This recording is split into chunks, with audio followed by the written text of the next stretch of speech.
dia, meus queridos amigos. Eu estou aqui hoje no nosso primeiro áudio aula do ano para falar sobre um tema muito importante que tem originado diversas dúvidas entre os servidores responsáveis pela aplicação de penalidades nas licitações e que me tem sido solicitado com frequência.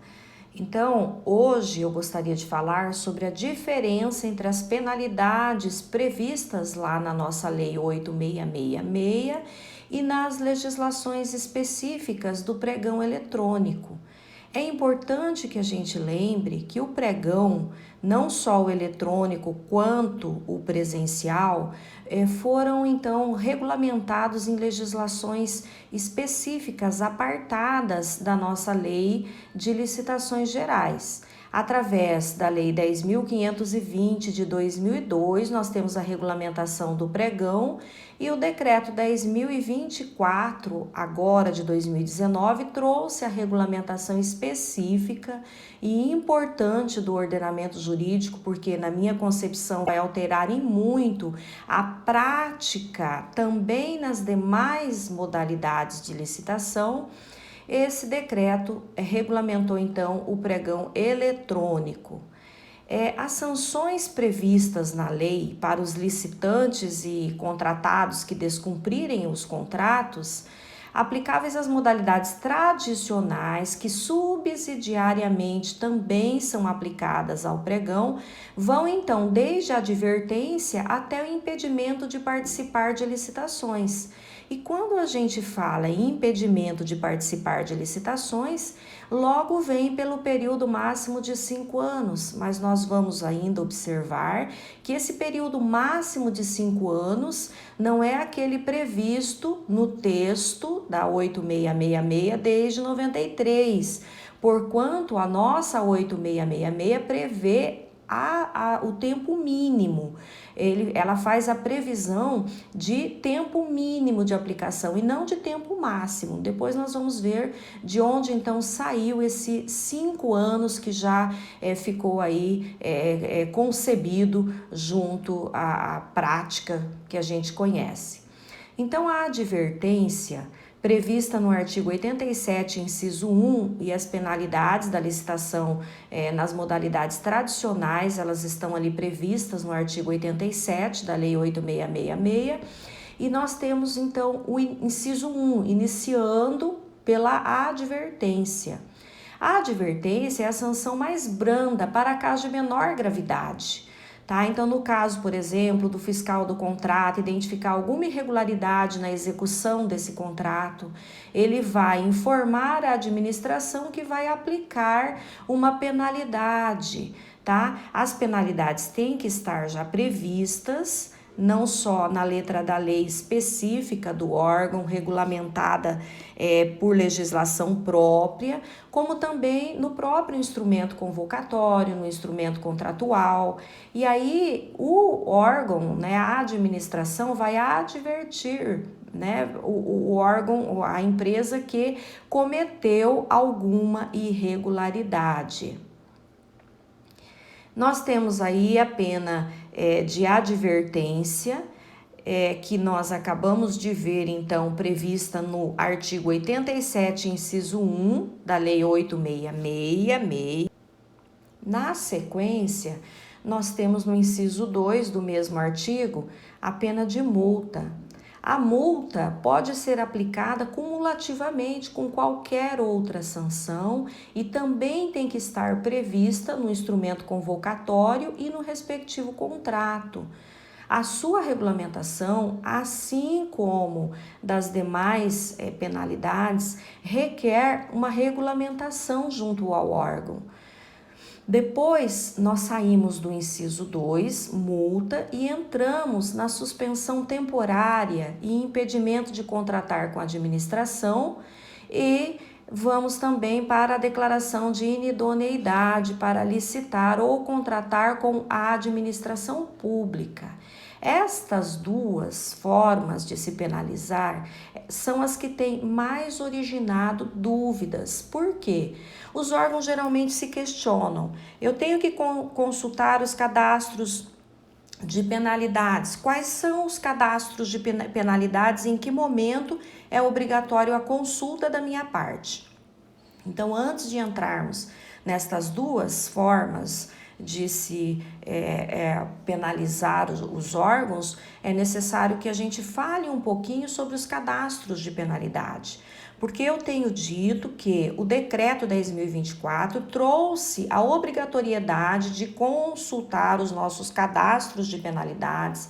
E aí lá no meu blog eu tenho um link que facilita a vida do operador de licitações, porque eu já disponibilizo links importantes para consulta nos cadastros de penalidades, que também devem ser obrigatórios relacionados ao SICAF, né, os recursos públicos originados lá da União, né, oriundos da União, mas eu costumo dizer que além dos cadastros de penalidade que a gente conhece, que é importante a consulta, e no caso do pregão eletrônico, inclusive obrigatória, mais importante ainda é a consciência do órgão da necessidade de regulamentar a matéria, regulamentar inclusive, nós teremos para isso uma aula específica, o processo disciplinar de aplicação de penalidades.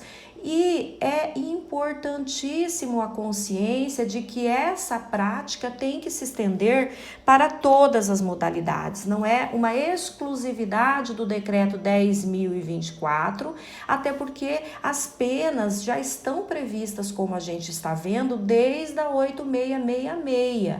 É que o órgão em si não tem a prática de punir, de penalizar, e nós também vamos falar numa aula específica sobre isso, as empresas que cometem ilícitos. Então, voltando aqui para as penalidades previstas lá na Lei 8666, que a gente viu inicia pela advertência. Depois nós temos na sequência a multa, que pode ser aplicada de forma cumulativa com as outras sanções, desde que prevista no instrumento convocatório e no instrumento contratual. E aí nós temos também a suspensão temporária e impedimento de contratar com a administração, prevista ali no inciso 3 do artigo 87 da Lei 8666. É uma penalidade mediana que se limita a 2 anos. Então, nós temos que entender que essa penalidade está limitada a 2 anos. E ela deve ser aplicada todas as vezes que devidamente prevista. A gente tem que considerar a dosimetria de multa, a gravidade na hora de regulamentar esse assunto no órgão, a gravidade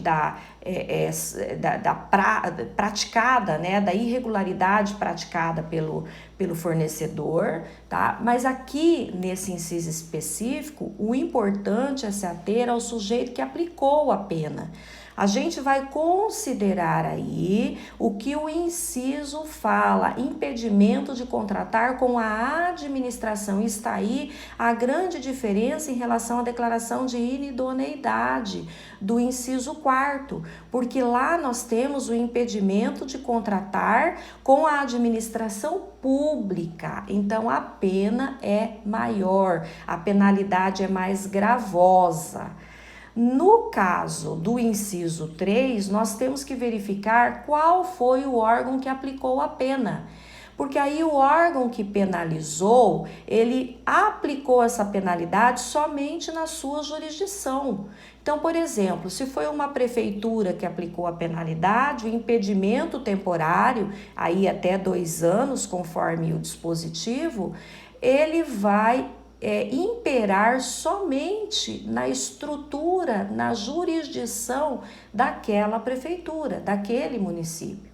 Agora, a declaração de inidoneidade para licitar ou contratar com a administração pública, prevista no inciso 4º, ela é mais gravosa, ela é mais severa.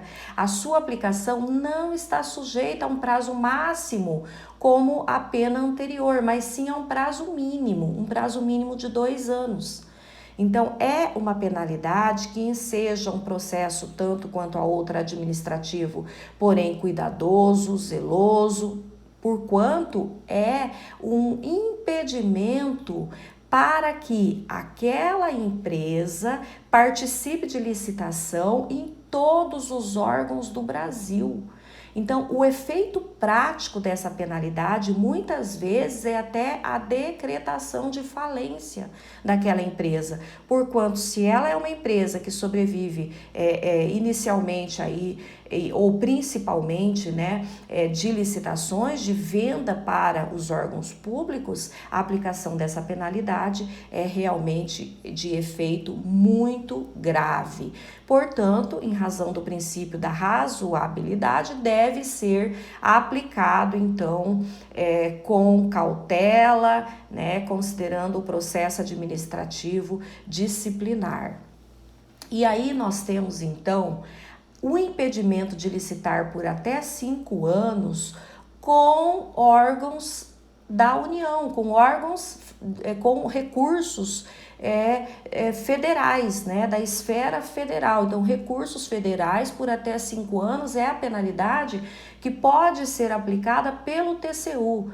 Portanto, importante não confundir a declaração de inidoneidade da Lei 8.666, essa que a gente falou que é aplicável para todos os órgãos do Brasil por um período mínimo de 2 anos, alcança qualquer esfera, com a declaração de inidoneidade aplicada pelo TCU, posto que a lei orgânica do TCU prescreve a possibilidade de declarar então uma empresa inidônea por até 5 anos para participar de licitações na administração pública federal. Portanto, cuidado, órgão, se você é uma prefeitura e está aí consultando os cadastros obrigatórios lá no momento de habilitar a empresa vencedora e percebe que ela tem no TCU um registro de inidoneidade, uma pena de até 5 anos para participar de licitações, e você fica na dúvida, posso ou não posso contratar essa empresa? Então, lembrando que essa penalidade do TCU alcança somente as licitações ali com recursos que foram oriundos da União. Então, está proibida ela, naquela penalidade, de licitar com a administração pública federal e não com o teu município, com a esfera municipal. Agora, se lá pela Lei 8.666 ela foi penalizada por qualquer órgão para, ali com fulcro no artigo 87, inciso 4º, aí ela pode estar, então, por um período mínimo de 2 anos, impedida de contratar com toda a administração pública, tá? E não só com os órgãos da União. Então, eu deixo para vocês um mapa mental fácil aí de se visualizar e compreender a diferença entre a suspensão temporária e impedimento de contratar com a administração e a declaração de inidoneidade. Porquanto a suspensão temporária, ela está limitada a 2 anos, se aplica somente ao órgão que aplicou a pena. Já a declaração de inidoneidade é o prazo mínimo de 4 anos e ela alcança todos os órgãos do Brasil, tá? Isso aí decorre da interpretação que a gente faz dos dispositivos ali dos incisos 3 e 4 da 8.666, porquanto o 3 fala em impedimento de contratar com a administração, portanto, só na esfera do órgão que aplicou a penalidade. Já o inciso 4º fala da inidoneidade para licitar ou contratar com a administração pública. Então, um conceito muito mais amplo. Por fim, a diferença entre essas penalidades que a gente viu da 8.666, que eu não gostaria que vocês confundissem mais doravante, coloco aqui de uma forma bem simples, né, as declarações, as penalidades previstas nos incisos 3 e 4º da Lei 8.666, né, com inclusive a penalidade aplicada pelo TCU, essa sim, até 5 anos, tá? Agora, eu quero que vocês compreendam a diferença dessas penalidades que a gente falou com as penalidades previstas no pregão. Lá nas leis 10.520, né, de 2002, que regulamentou o pregão presencial, que vigora até hoje, com o decreto 10.024 de 2019, que é da legislação, a legislação que regulamenta agora o pregão na modalidade eletrônica. Então, no pregão, toda disciplina específica e aplicável somente a essas modalidades, ela é estendida tão somente na esfera do órgão que aplicar a pena. Por exemplo, se for um estado que penalizou uma empresa, ela ficará impedida de licitar com todos os órgãos daquela esfera, inclusive com seus municípios. Se for a União, o fornecedor não poderá participar de licitações em toda a esfera da União. Inclusive, nesse caso, exige-se ainda o descredenciamento do SICAF, que é o cadastro lá ligado ao Comprasnet. Ou seja, a empresa fica efetivamente impedida de licitar com todos os órgãos da União.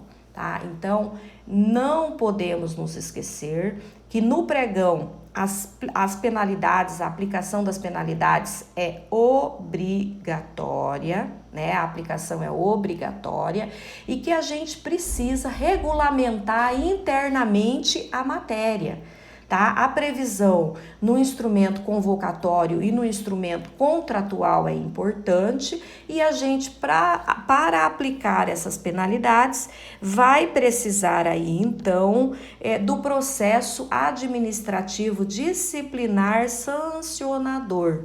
E isso nós estaremos vendo como o nosso tema, a nossa matéria de uma próxima aula. Espero tê-los ajudado em relação à diferença entre as penalidades, né, existentes aí, tanto na 8666 quanto na legislação específica do pregão. E voltamos na próxima aula. Fiquem com Deus, um beijo no coração de todos.